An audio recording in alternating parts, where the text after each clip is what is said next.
Speech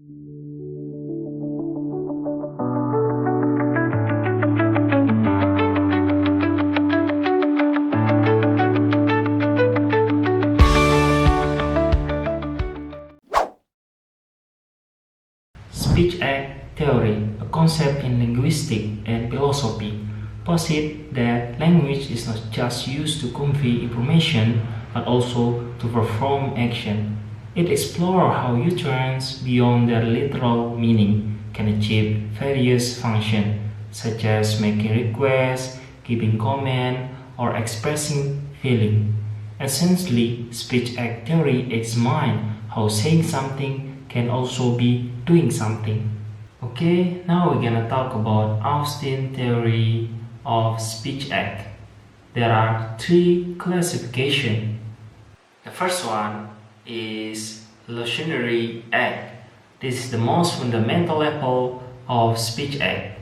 It's the act of producing a meaningful sentence, including its sense and reference.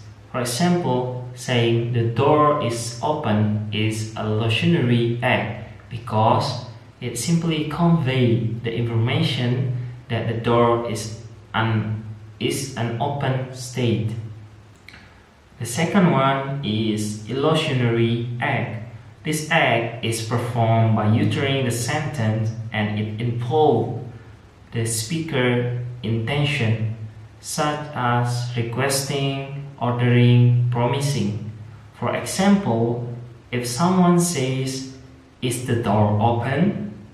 at a crowded doorway, the illocutionary act might be a request for someone to open the door. Okay, the last one is perlocutionary act. This act refers to the effect that the utterance has on the hearer. It's the consequence of the speech act, whether intended or not. For example, the perlocutionary act of the previous example might be someone actually opening the door. Okay, now we know the illocutionary act is about what it said. The illocutionary act is about what is done by saying it, and the perlocutionary act is about actual effect of the hearer.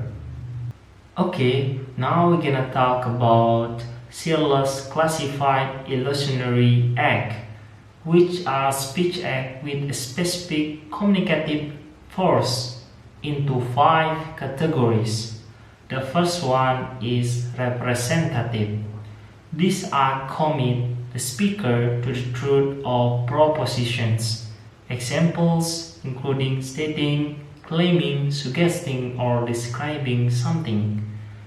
The second one is directive. This act attempts to get the hearer to do something. Examples including requesting, ordering, or suggesting. The third one is commissive.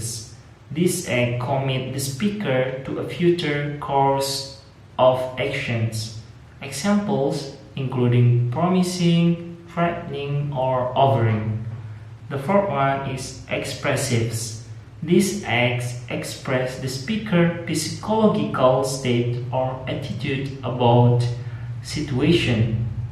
The examples is including apologizing, thanking, or congratulating.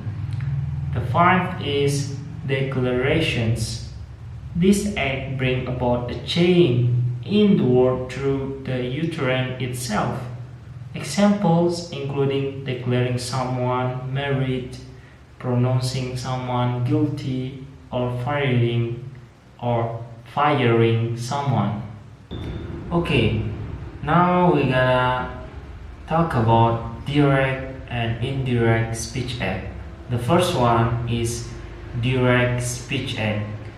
Direct speech act is when the form of the sentence matches its function. For example, close the window.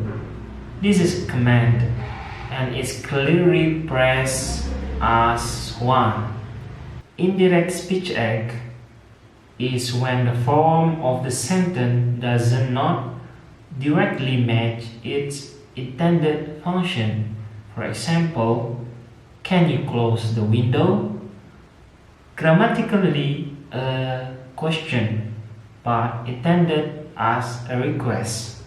Here's the difference between direct speech and indirect speech. Direct speech use exact wording. Indirect speech using paraphrasing. Direct speech question mark needed. Indirect speech no question mark. Direct speech keep original tense. Indirect speech might require tense change. Direct speech more formal. Indirect speech more casual.